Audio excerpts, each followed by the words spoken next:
Hello everyone, welcome back to my channel. आज हम लोग इस वीडियो में इंग्लिश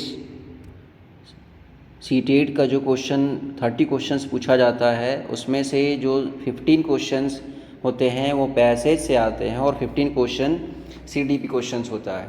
यानी कि इंग्लिश में भी 15 सीडीपी क्वेश्चंस होते हैं और वो 15 क्वेश्चंस आज हम लोग इस वीडियो के माध्यम से प्रैक्टिस करने वाले हैं और बहुत अच्छे तरीके से आपको यहाँ पे एक्सप्लेनेशन मिलने वाली है। यानी कि ये प्रैक्टिस सेट आपके लिए बहुत ही इम्पॉर्टेंट है। जो टोटल 15 क्वेश्चंस आते हैं मोस्टली यहाँ से आपको सारा क्वेश्चन से देखने को मिल जाएगा, इसलिए ये प्रैक्टिस सेट आपके लिए बहुत ही इम्पॉर्टेंट है। जो इंग्लिश का 15 क्वेश्चंस आएगा, मोस्टली क्वेश्चंस यहीं से आते हैं और आप ध्यान देंगे कि यहाँ से पूरा जो पेडागोजी का इंग्लिश का क्वेश्चंस होगा वो यहाँ से क्लियर होने वाली है। आपको स्टूडेंट्स, हमारे चैनल पर आपको सीटेट की पूरी तैयारी कराई जा रही है। आप सीटेट का language paper Hindi, English, CDP और सोशल साइंस या मैथ साइंस, ये जो भी पेपर आप रखे हैं स्टूडेंट्स, आपका पूरी तैयारी यहाँ से कराई जाएगी और आप यहाँ से सारा वीडियोस आपको देखने को मिलेगा। आप यहाँ से सारा फ़ायदा उठा सकते हैं। स्टूडेंट्स, यहाँ पे आपको कोई पेमेंट करने की ज़रूरत नहीं है। स्टूडेंट्स, आपके लिए बहुत ही अच्छी अपॉर्चुनिटी है कि आप फ्री ऑफ कॉस्ट यहाँ से ये सब वीडियो से आप स्टडी कर पाएंगे और आपकी तैयारी बहुत ही अच्छी लेवल की होगी और आपकी फ़र्स्ट अटेम्प्ट में एग्ज़ाम क्वालिफाई होगी। मैं इस बात की गारंटी लेता हूँ और आप हमारे सारे वीडियोज़ को अच्छे से वॉच करें, देखें और इसका फ़ायदा उठाएं।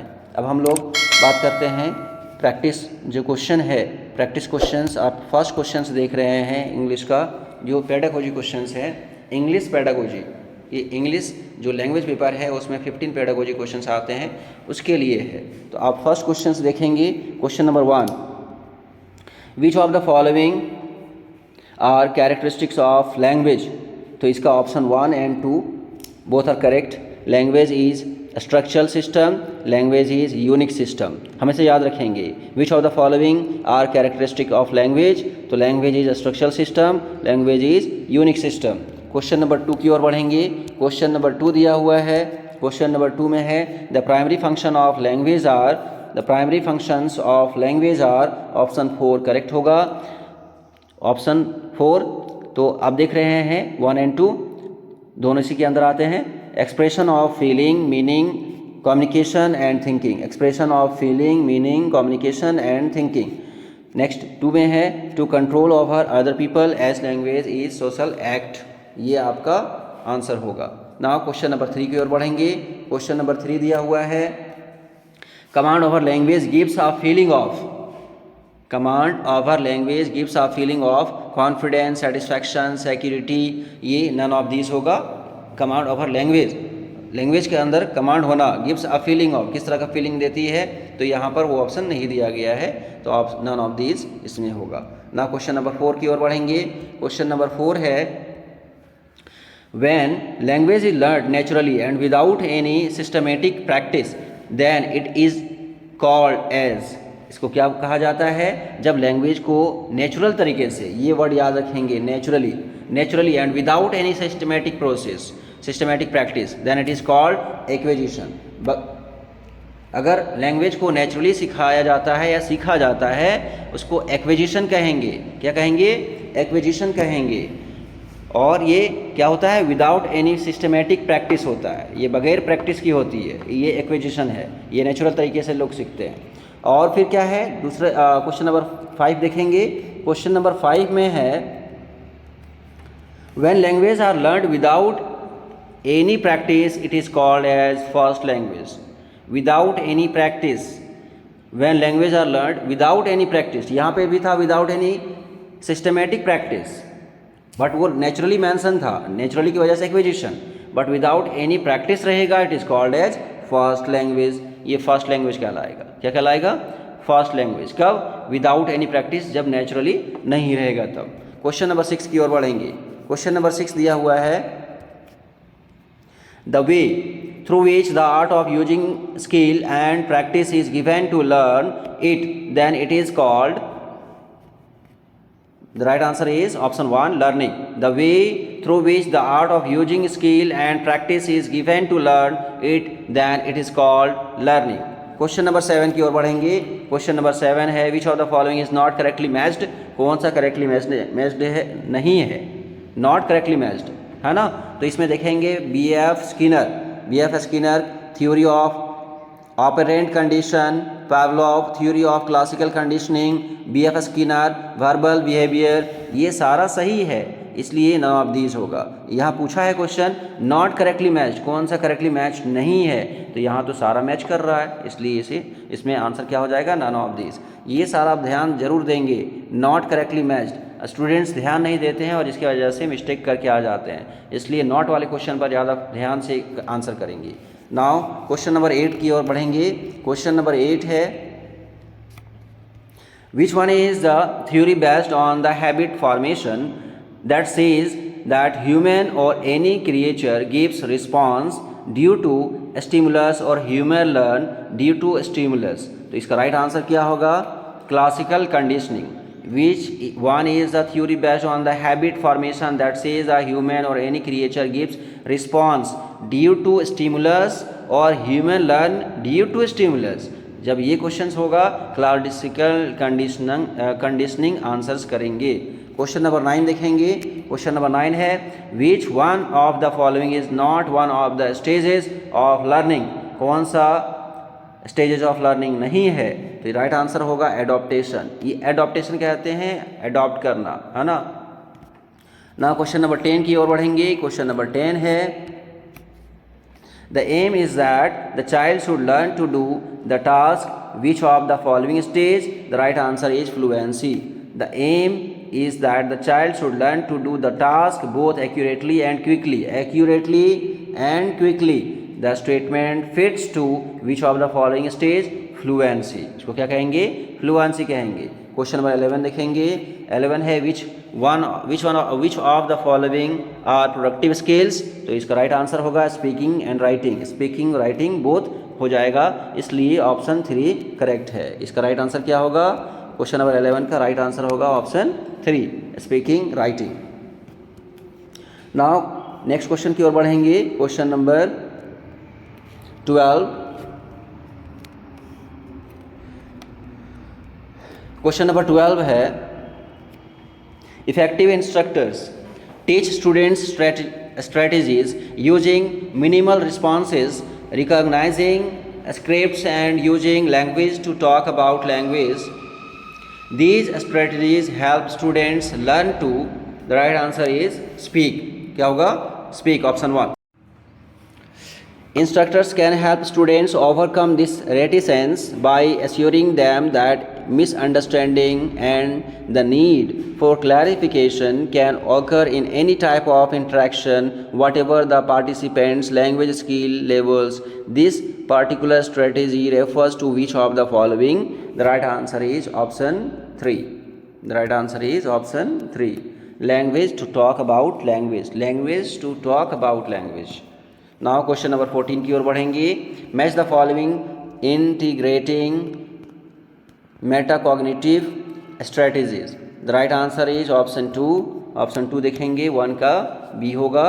Before listening, decide it. For linguistic or background knowledge is needed. 2 C.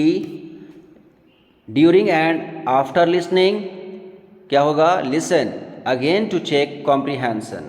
3 after listening क्या होगा? That is a modify strategies if necessary. Now question number 15 देखेंगे. Holiday identified 7 functions that language has for children in their early years. Which of one of the following is not one of them? Right answer is 15. That is 4. 4 that is reflective. Now question number 16 देखेंगे. Question number 16 is blank function is when language is used to gain knowledge about the environment. Example, what the tractor doing? Which of the following is the above function identified by Holiday? That is heuristic. The right answer is option 3 heuristic. Question number 17 देखेंगे। Holiday identified three meta functions that language has for children in the early years. Which of the following is not one of them? The right answer is interpersonal. Interpersonal. Now question number 18. Question number 18 है, the goal of grammar instruction is to enable students to carry out their communication purposes. This goal has three implications. Which of the one of the following is not one of them? A student should master every aspect of each grammar point. Option 2 is correct. Option 2 is correct. Now question number हम लोग आगे बढ़ेंगे 19. Well students, question number 19 है, which of the following is not a basic principle around which a teacher could plan his or her examples? A. Be sure the examples are accurate and appropriate. B. Use the examples as teaching tools. So option 3 is correct, both A and B. Question number 20 देखेंगे, which of the following is kinds of speaking situations in which we find ourselves? The right answer is option 4, all of these, that is interactive, partially interactive, non-interactive. Question number 21 की ओर बढ़ेंगे। 21 में है, use stress and rhythmic patterns and intonation patterns of the language and use vocabulary appropriately are the micro skills involved in which of the following? The right answer is option 1, speaking. Question number 22 देखेंगे। Question number 22 है, teaching aids such as charts, maps, pictures and drawings should be used by teachers as they. तो ये teacher जो use करते हैं charts, maps, pictures और drawing का, वो क्या है? ए दिया हुआ है, prepare students mentally, motivate for further preparation. तो राइट आंसर क्या होगा? ऑप्शन 2 इज करेक्ट, ए और बी। इसमें क्या होता है? प्रिपेयर स्टूडेंट्स मेंटली, वो मेंटली स्टूडेंट्स को प्रिपेयर किया जाता है, मोटिवेट किया जाता है तैयारी के लिए, है ना? तो ये दोनों सही होगा। क्वेश्चन नंबर 23 देखेंगे। सो 23 is, language laboratory is the place where the learners have to listen on headphone. The language labs are set up with a view to provide listening activities in order to make them developing good. The right answer is option 2, speech habit. वो जो language lab होता है वो speech habit को improve करने के लिए रहता है, और उसमें हम लोग क्या करते हैं? लिसन ऑन हेडफोन, वो हम लोग हेडफोन लगाकर सुनते हैं और वो हमारा स्पीच हैबिट इम्प्रूव होता है। नाउ क्वेश्चन नंबर 24 की ओर देखेंगे। क्वेश्चन नंबर 24 है, identify the characteristics of various types of instructional material used in the classroom instruction. Right answer क्या होगा? Option 4, all of these. Audio visual aids as motivator, audio visual aids जो होता है वो motivator के रूप में काम करता है। सप्लीमेंट ऑरल टीचिंग और save time and energy, provide direct experience, और स्टूडेंट्स को ज़्यादा से ज़्यादा एक्सपीरियंस दिया जाए, एक्सपीरियंस के माध्यम से सिखाया जाए, ये बहुत ही ज़्यादा यूजफुल होता है। नाउ क्वेश्चन नंबर 25 की ओर बढ़ेंगे। क्वेश्चन नंबर 25 है, keeping in view the significance of text book that should one keep in his mind while selecting a textbook. The right answer is A, B and C. So option 3 is correct, A, B and C.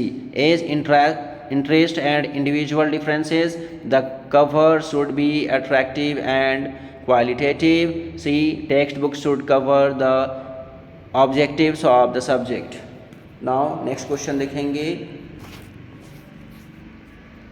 26। Question number 26 की ओर बढ़ेंगे। तो question number 26 हमारा है, which of the following are essential characteristics of good text books are? The right answer is all of this. A, the introduction at the beginning and conclusion at the end of the chapter should be given in the text book. और B क्या होगा? There should be both practice and text exercise at the end of the chapter. C क्या होगा? The binding should be proper and strong. D no difficult words and new words are given in good text book. ये सारी text book, good text book के लिए features होनी चाहिए। Now next 27 देखेंगे। Question number 27 है, which of the following is not the main characteristics of instructional material. So the right answer is option 2, make learning permanent. पर learning कैसा होना चाहिए? परमानेंट होना चाहिए। क्वेश्चन नंबर 28 देखेंगे। According to a few experts the students who study grammar are very often able to solve grammar exercise. The right answer is option 1, but do not write correct speech. Now next question की ओर बढ़ेंगे। 29 question है, which of the following are a few features of a particular method of teaching grammar? The right answer is option 1, deductive method. यहाँ पर the learners become inactive during classroom teaching. This method is not child centered but teacher centered. See, average teacher can use this method in country like India. So यहाँ पे right answer होगा, which method are we talking about? Deductive method. ये deductive method है। The learners become inactive, learners जो होते हैं inactive होते हैं ड्यूरिंग क्लासरूम टीचिंग। और this method is not child centred but teacher centred, और ये टीचर सेंटर्ड होते हैं deductive method. Every teachers can use this method in country like India, और इंडिया में सबसे ज़्यादा जो मेथड यूज किया जाता है वो डिडक्टिव मेथड ही होता है। एवरेज टीचर यानी कि ज़्यादातर टीचर यही मेथड को यूज करते हैं। ठीक है, आगे बढ़ेंगे। Question number 30, match the following. ये इसको मैच करना है, तो आप देख रहे हैं क्वेश्चन नंबर 30 का राइट आंसर क्या होगा? That is option 2। तो आप देख रहे हैं ऑप्शन 2 में कि डिडक्टिव मेथड वो क्या होता है? डिडक्टिव मेथड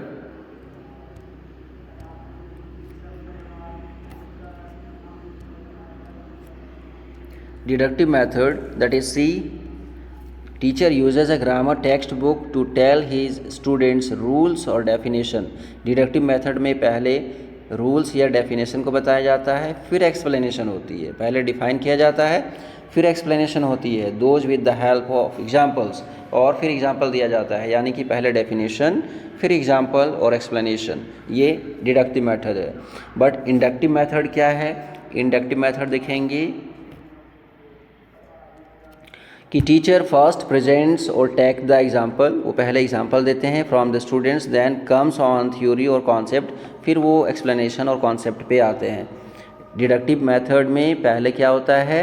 डिडक्टिव मेथड में पहले स्टूडेंट्स को रूल्स या डेफिनेशन बताया जाता है। डिडक्टिव दैट इज डेफिनेशन, पहले डेफिनेशन आएगा फिर एग्जाम्पल आएंगे। बट इंडक्टिव मेथड में क्या होगा?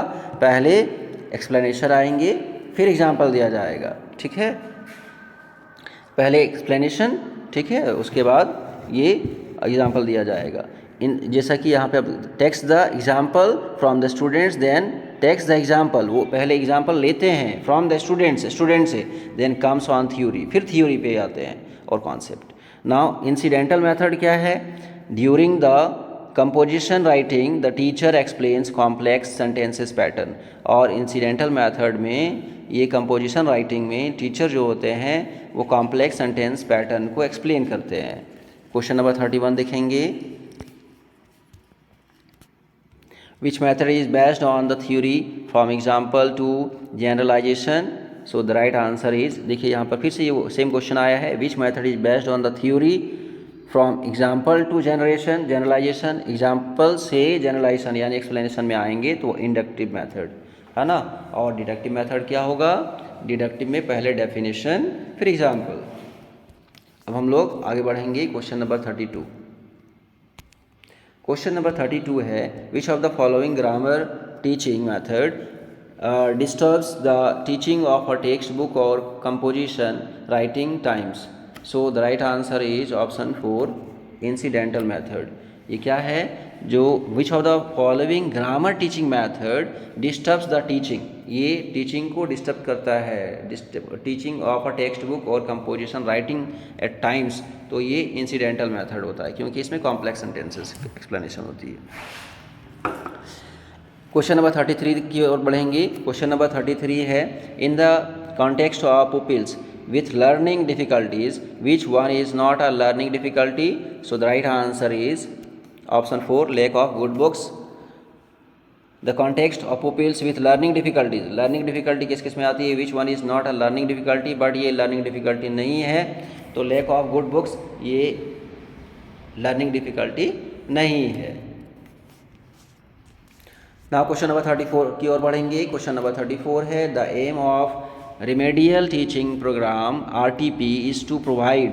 सो the right answer is option 3, A and B दोनों करेक्ट होंगे। Learning support to pupils who lag far behind their counterparts in school performance, systematic training to develop pupils generic skills. ना question number 35 की ओर बढ़ेंगे। Question number 35 है which one of the following is not a principle of helping pupils with learning difficulties. The right answer is option 4, teacher provides home tuitions. Which of one of the following is not अ, यहाँ ध्यान देंगे, not a principle of helping pupils, ये कौन सा बच्चों के help के लिए नहीं है, कौन सा सिद्धांत है जो बच्चों के हेल्प के लिए नहीं है लर्निंग डिफिकल्टीज़ में? टीचिंग प्रोवाइड होम ट्यूशन, ये रॉन्ग होगा। क्वेश्चन नंबर 36 की ओर बढ़ेंगे। क्वेश्चन नंबर 36 है what should be the order for the process of remedial teaching. The right answer is EBDCA, ये आपका रेमेडियल टीचिंग प्रोसेस होगी, यानी कि पहले सिटिंग टीचिंग ऑब्जेक्टिव्स होगा, setting teaching objectives, B adapting the curriculum, D organising teaching materials, C choosing the appropriate teaching strategies, A collecting and preparing the support materials। Question number 37 देखेंगे विच of the following should be kept in mind while formulating homework policies formulation। The right answer is option 4, teachers should make good use of the homework as tool for evaluation and feedback। Question number 38 देखेंगे when formulating teaching plans, teachers should not take the following aspects into consideration। The right answer is option 1, difficulties of individuals। now question number 39 देखेंगे। question number 39 है IEP stands for individualized educational program। IEP individualized educational program। now question number 40 देखेंगे when designing the rewards offered, remedial teachers should take note of the following। the right answer is option 2, set clear and specific targets। question number 41 देखेंगे। question number 41 है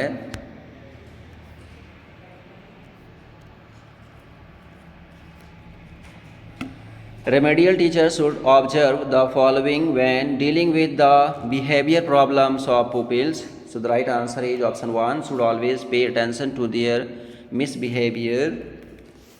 42 देखेंगे। question number 42 the two most common assessment methods are listed as follows for teachers reference। the right answer is option 1, formative assessment, summative assessment। ये two most common assessment है। Methods are listed as follows for teachers reference, teacher reference के लिए तो formative assessment और summative assessment. Question number 43 देखेंगे teachers must keep in contact with parents to help them understand their children and to provide appropriate guidance to develop the pupils. So the right answer is option 2, potentials. Question number 44 देखेंगे remedial teachers should liaise with blank to speak for professional support with a view to helping pupils solve their problems। the right answer is option 4, related professionals। Question number 45 देखेंगे behaviorism school of psychology has been established by। the right answer is option 3, A and C, Pavlov and BF Skinner। ये दो लोगों ने behaviour school of psychology code establish किया है। कौन कौन? पैवलोव और B.F. स्किनर। PS याद रखेंगे, PS पैवलोव और स्किनर।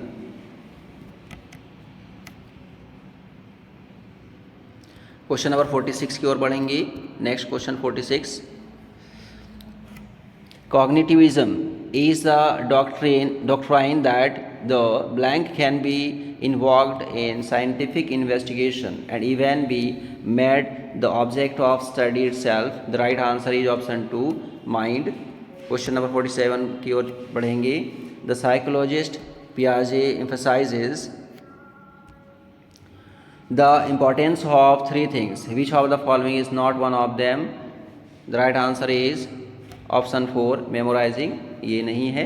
बाकी ये 3 मीनिंग, नोइंग, अंडरस्टैंडिंग ये आपका होगा। ठीक है, किसके द्वारा है? पियाजे के अकॉर्डिंग। ये इंपॉर्टेंस ऑफ 3 थिंग्स, ये 3 थिंग्स इंपॉर्टेंट है। मेमोराइजिंग इंपॉर्टेंट नहीं है। ये रटना ये इंपॉर्टेंट नहीं है। मीनिंग को जानना, नोइंग जानना, अंडरस्टैंडिंग समझना ये इंपॉर्टेंट है पियाजे के अकॉर्डिंग। नाउ 48 देखेंगे। क्वेश्चन नंबर 48 में है language acquisition can be automatically attend favoured by cognitivist. The right answer is option 1, cognitivist. Now question number 49 देखेंगे। Out of 4 language skills which of the following are respective skills? The right answer is option 2। Option 2 आपका correct है। तो option 2 A and C। A में क्या है? Listening and C में reading. Out of 4 language skills which of the following are respective skills? जो respective skills है वो 2 है, लिसनिंग और रीडिंग। लिसन करेंगे और रीड करेंगे, सुनेंगे और रीडिंग करेंगे। ठीक है। Now last question students 50। तो लास्ट क्वेश्चन से पहले अगर आप हमारे चैनल पर नए हैं तो हमारे चैनल को सब्सक्राइब करें। वीडियो अच्छी लगी हो तो अपने फ्रेंड्स को शेयर करें ताकि उनको भी इसका बेनिफिट मिल सके। स्टूडेंट्स ये इंग्लिश का पेडागोजी क्वेश्चन है और ये 15 क्वेश्चंस मोस्टली यहाँ से आते हैं, इसलिए आप ये प्रैक्टिस सेट को अच्छे से प्रैक्टिस कर लेंगे, बार बार अच्छे से रिवाइज कर लेंगे ताकि आपका एक भी क्वेश्चन रॉन्ग ना हो। ये 50 इंग्लिश का जो 15 क्वेश्चंस पेडागोजी का है बहुत ही ईजीली आ जाता है, इसलिए आप अच्छे से प्रैक्टिस कर लेंगे। तो क्वेश्चन नंबर 15 देखेंगे कि क्वेश्चन नंबर 15 है positive interference is a kind of blank interference. The right answer is option 4, native language. इस तरह से यहाँ पे आपका ये वीडियो एंड होती है। स्टूडेंट्स आई होप कि आपको सारा एक्सप्लेनेशन, सारा क्वेश्चंस का समझ में आ गया है और स्टूडेंट्स हमारे चैनल पर बने रहें ताकि आपको सीटेट की पूरी तैयारी अच्छे से करवाई जा सके और आप सीटेट फर्स्ट अटेम्प्ट में निकाल सके। आई होप कि आप सारे स्टूडेंट्स का रिज़ल्ट बहुत ही अच्छा होने वाला है और स्टूडेंट्स ज़्यादा से ज़्यादा ये वीडियो को अपने फ्रेंड्स को भी शेयर करें। Thank you. जय हिंद।